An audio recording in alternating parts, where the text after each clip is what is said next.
कधीच नाही चुकणार तुमचे फेवरेट टीव्ही शोज झी5 सोबत, तेही एकदम फ्री.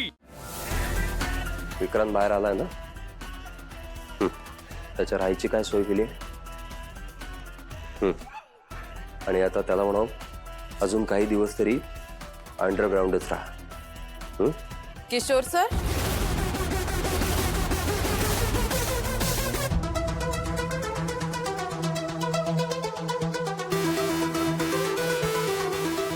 किशोर सर, तुम्ही इतक्या रात्री इथे काय करताय? अगं कंपनीचा फोन होता. तू काय करतेस? नाही, ते एजेना कॉफी हवी होती म्हणून तीच बनवायला चालली. अच्छा, please. Good night. Yes yes, good night.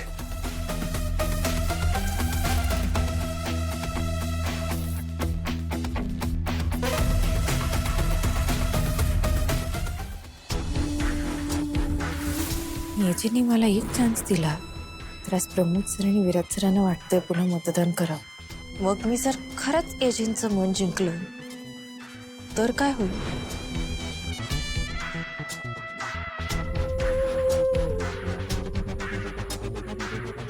Durga, मला कळतंय तुझ्या मनात आता नक्की काय चाललंय.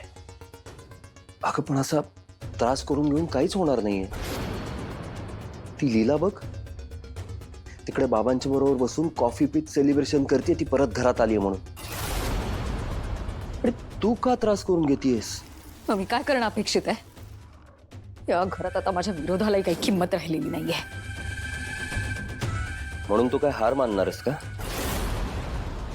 हे बघ दुर्गा, तू या घरातली मोठी सून आहेस. हे घरचे विसरले असतील तर त्यांना आठवण करून दे. आणि जर तू हे केलं नाहीस ना, तर इतके दिवस जे घर तू उत्तम प्रकारे सांभाळलेस त्या घरावर ती लीला हक्क गाजवे. आणि एकदा का हे घर तिच्या हातात गेलं तर ह्या घराचं काय होईल याचा विचार तू कर.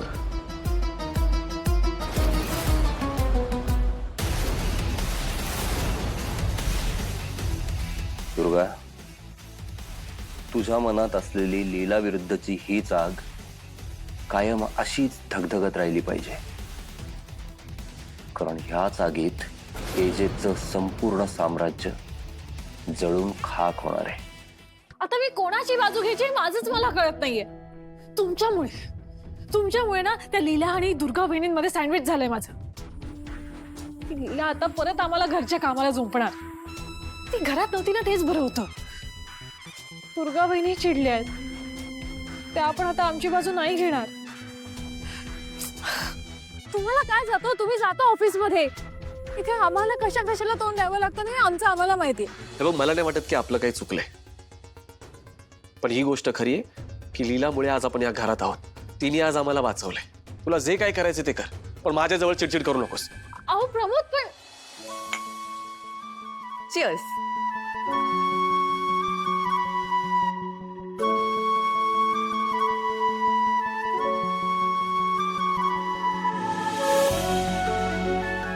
अशी कॉफी तूच बनवू शकतेस लीला.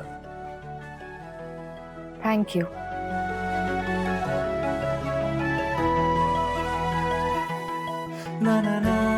एजे, मी तुम्हाला एक भूताची गोष्ट सांगू? नको प्लीज ना, फक्त एक. लीला, मला भूताची गोष्ट ऐकायची नाही. एजे, आय प्रॉमिस तुम्हाला भीती नाही वाटणार. भीती आणि मला इम्पॉसिबल. मला गोष्टच ऐकायची नाहीये. चला. काही नाही, सगळे काय असंच म्हणतात की भीती वाटत नाही, पण नंतर टरकते ना, म्हणून नाही म्हणत असतात. फाईन, सांग बस. तर ही माझ्या आणि रेवच्या लहानपणची गोष्ट आहे. नीट ऐका. माझ्या आईच्या आत्याचं कोकणातलं घर, काळोख आणि एक अस्ताव्यस्त पसरलेलं चिंचेचं मोठं झाड. एखादा राक्षस पांघरून घेऊन बसलाय असं वाटणार. राक्षस. ए जे हसू नका, मी सिरियसली सांगते ना, माझा फ्लो तुटतोय. कंटिन्यू.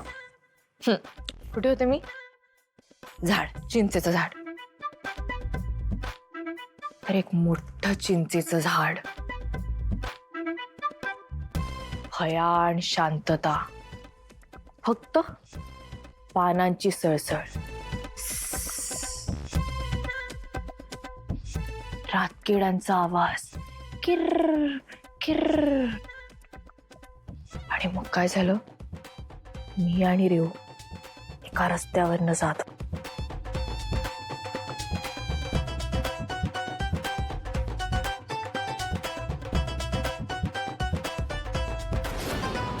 अंधारातनं अचानक एक काळं मांजर समोर आलं आणि मग ती म्याऊ! अशी ओरडते. हे बघ, खूप उशीर झाला, झोप आता जाऊन. हिची पण अजून संपली नाहीये गोष्ट. संपलेली आहे, खूप उशीर झाला, झोप. इजे तुम्हाला ना कळत नाहीये बघा, जर अशी भूताची गोष्ट अर्धवट टाकून झोपलं ना तर ते भूत येतं स्वप्नात. तुमच्या स्वप्नात पण ना ती पांढरी केस, उलटी पावलं असलेली हडळ येईल. तू काय भूतापेक्षा कमी असलीला?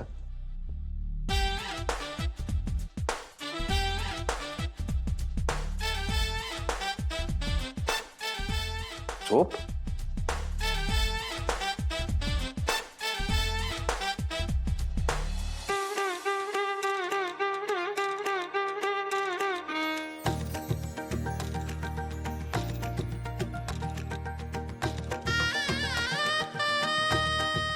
मला भूत म्हणताय ना?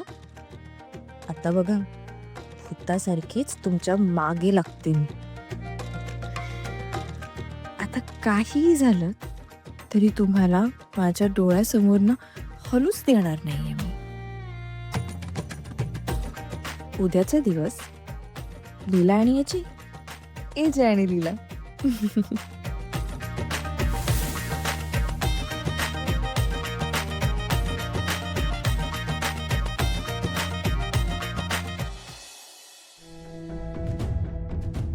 लक्ष्मी वहिनी, दुर्गा वहिनी अजून कशा नाही आल्या ब्रेकफास्टला? नाही म्हणजे त्यांना असं कधी लेट होत नाही ना. वहिनी, दुर्गा वहिनी आपल्यावर चिडल्या असतील का? ऑफकोर्स सरू, कदाचित ते आता आपल्याशी कधीच बोलणार नाहीत. भैया, नाही नाही नाही नाही, दुर्गा वहिनी जर आपल्याशी कधीच नाही बोलल्या तर आपलं कसं होईल वहिनी? एकतर ती लीला या घरात परत आली, आपल्यावर दादागिरी करते. नाही नाही नाही, दादागिरी नाही, सासूगिरी सासूगिरी करते ती आपल्यावर. आपलं कसं होईल वहिनी? आपल्याला कोण आहे वाली? हे बघ सरू, दुर्गा वहिनींनी जरी आपल्याशी बोलणं टाकलं ना तरी काहीही झालं तरी आपल्याला त्यांची समजूत काढावीच लागेल. त्या लीलाला आपल्याला एकटं पाडायचंय. हा, आणि त्यासाठी आपल्या तिघींची एकटीमुळं खूप महत्वाचं आहे.